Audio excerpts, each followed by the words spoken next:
I would just like to preface that my talk does include themes of depression and insensitive mention of suicide. If you think this is something triggering or harmful to you or your loved ones, please feel free to step outside. I won't be offended. My talk is about 12 minutes long. Thank you.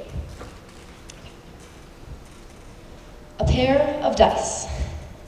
One die. A standard die has 6 sides, each bearing a different number between 1 and 6.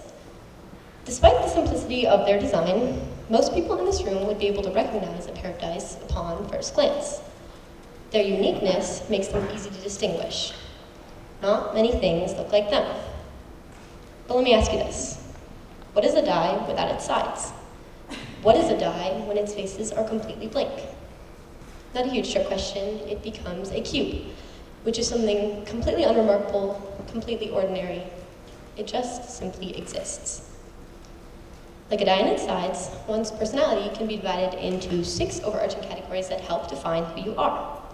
Your goals, your actions, your thoughts, your self-presentation, your judgment, and your humor. Someone's personality is like their own personalized die, a unique combination of each of the 6 categories that fits just right. So, if something as simple as a die can become so meaningless when stripped of its distinction, can't the same be said about a person?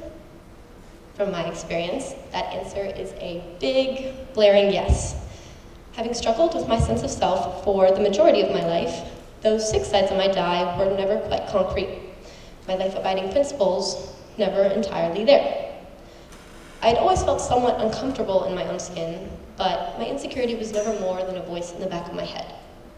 Well, not until the time of the most overwhelming series of changes of my life. Puberty. For me, puberty was the perfect combination of lifelong social anxiety and the physical changes that are seen when a Middle Eastern girl starts to grow into a teenager.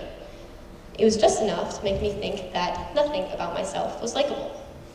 Not my clothes, not my jokes, and definitely not my mustache that kids at school were trying to point out. So, I decided to change everything. I started developing an obsession with being cool, with being liked, and with being wanted. Just like all obsessions, I started out small. I started wearing smaller shirts to school and straightening my curly-ish hair. I picked up characteristics of others who I saw as liked and adopted them for myself. My self-presentation, the first side of my die, was gone. It wasn't enough, so I moved on to bigger things. I found new friends, ones who were cooler but didn't seem to appreciate who I was. You know, the popular kids. So I'd laugh at their jokes and convince myself they were funny. And when someone had an idea to break the rules, I would pretend it was my comfort zone and blindly join in. My humor and my actions, 2 more sides of my die, were gone. Over time, I became living evidence that you become who you surround yourself with. I picked up my friends' outlooks on life and trained myself to see the world through the same lens that they did. When they saw something they thought was weird or uncool, I was never far behind in realizing the same exact thing. Almost overnight, I turned my back on Percy Jackson, Harry Potter, and Star Wars. My judgment, 1 more side of my die, was gone. All this time spent thinking about the approval of others created my default thought to be others' approval. My new priorities occupied so much headspace that I no longer had time nor energy to think about my old interests. My thoughts, 1 more side of my die, was gone. Now, if I did the math right, and I like to think that I usually do, that left me with just my goals. And as the child of immigrant parents who made something out of nothing, my goals were huge. More importantly, they were mine. If anything had ever been me, it was my goals.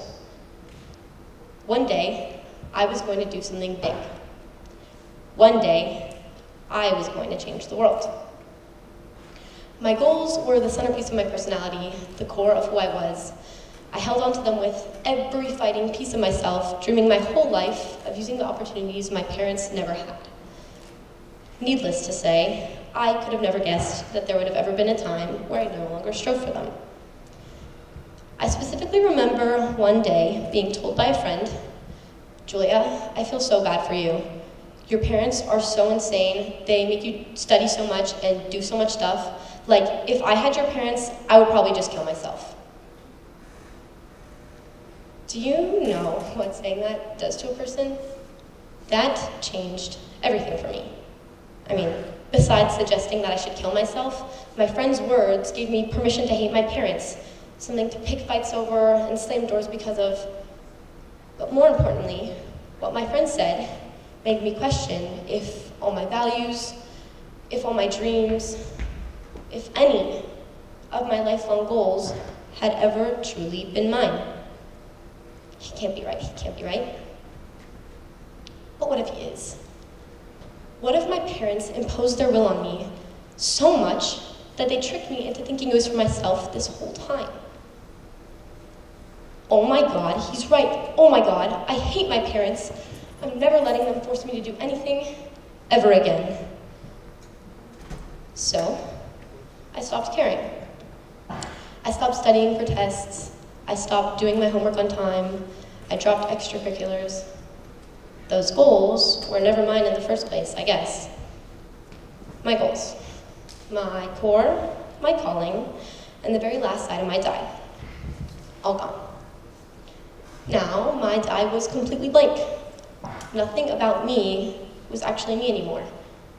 And where I thought I would feel a sense of fulfillment and relief, I was actually overwhelmed by a sense of hollowness. Me and my blank die, hollowed out and exhausted. Now, let me ask you this. If a blank die, is really just a cube, then what is a hollow cube? A box. And inside of that box were the remains of who I had been, trapped and suffocated and silenced by who I had become. Having turned my back on the passion that I once let fill my life, I reallocated all my new free time to either hanging out with my friends or fighting with my parents. I no longer had something comforting enough to call home. I felt comfortable nowhere, always upset but never understanding why. I mean, this was supposed to be the dream life. I was constantly exhausted, constantly anxious, and constantly crying. And eventually, crying itself became too hard. I let myself stay this way for months. Although I convinced myself that everything was fine, my anxiety was actually at the peak of its power and pushed me down a deep, spiraling depression. One night, after one of the worst water polo practices of my life, I came home to an even worse fight with my mom. I locked myself in the bathroom, unable to cry and unable to scream.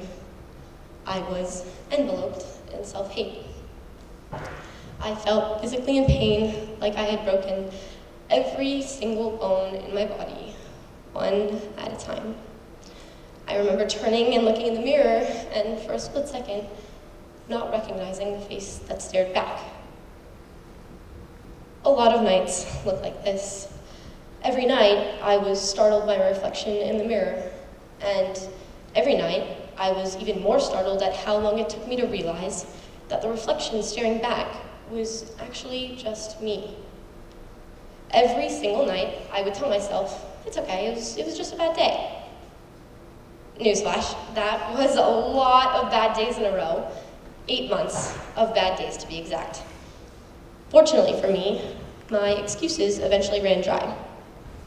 In a matter of just 6 words, the entire false reality I had built for myself came crashing down.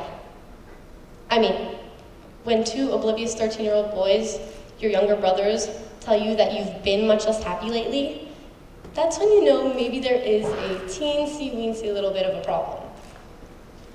After finally acknowledging that maybe something was beyond unhealthy, I became desperate to somehow get better. Rediscovery. My rediscovery started small, just as my original loss had. I became okay with just a hoodie and sweats to school and stopped straightening my now very heat-damaged hair. My self-presentation, the first side of my die, was made mine again. I began laughing at what truly felt funny to me, regardless of how random or unfunny it might have actually been. My humor, one more side of my die, was mine again. Over time, I lost my eagerness to push my boundaries as a form of impressing others. I stepped away from the friends for whom I had changed everything in the first place. I relearned the value of empathy and lost my quickness to make assumptions about other people. My actions and my judgment, two more sides of my die, made mine again. My priorities began to shift away from what I had forced them to become. I learned to no longer bombard my mind with the never-ending stream of what others may think. My thoughts, one more side of my die, made mine again. Again, my goals were the last left. The most difficult loss of my die constituted for the most difficult recovery as well. In my desperation to somehow reclaim my goals, I began to immerse myself in anything and everything I could get my hands on in hopes that just one of them would stick, in hopes that just one of them would flip the switch. I joined sports, clubs, and picked up volunteer jobs, and in doing so, met an enormous diversity of people with different interests and aspirations, each of them beautifully displaying their own unique, colorful die. People like these helped me more than anything, reintroducing me to the passion and inspiration of people who know what they stand for and what they fight for, people who follow causes and have strong values, people who may not have their whole lives planned out, but know exactly what they'll take with them on their way to find out what lies in store. In these people, I found teammates. I found role models and older siblings and became one myself. In these people, I found best friends, starting new friendships as well as renewing old ones. I found someone who changed my life forever. In these people, I found dreamers and leaders, storytellers and story writers, and bit by bit, in these people, I began to find myself. With time and an obscene amount of Cage the Elephant, I slowly regained sight of the goals that once kept a 9-year-old girl awake at night. I returned to the sense of comfort that I got from dedication to a better future, rediscovering passion in myself as well as renewing my motivation. My goals, my core, my calling, and the very last side of my die, evolving and imperfect, but finally mine again. The box that had once trapped me inside was now full to the brim, with each of its sides covered and returned to the appearance of a die. Recognizable upon first glance, easy to distinguish, and a perfect representation of the one unique personality that I was born to have. I tend to forget that nothing is forever and that things do change with time. I like to pretend that I no longer have insecurities, although the truth is that I do, and that I still seek the approval of others more than I'd like to admit. I'm still learning that the problem was never really my friends, but rather the differences between us that made me so insecure in the first place. I still have bad days, and sometimes even bad weeks.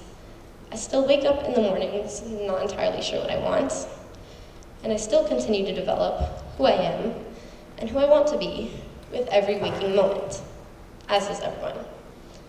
The important difference is that now I know more of how I want to lead my life. I now know that although the world changes overwhelmingly fast, I change even faster. But that's what's important, isn't it? There's more to us than just the present. Who we are is defined by the evolving pieces of ourselves that form our past, our present, and most importantly, our future. So, who am I becoming? After a lifetime of being anything but myself, I've finally started to learn better. I'm becoming Julia. I'm becoming me.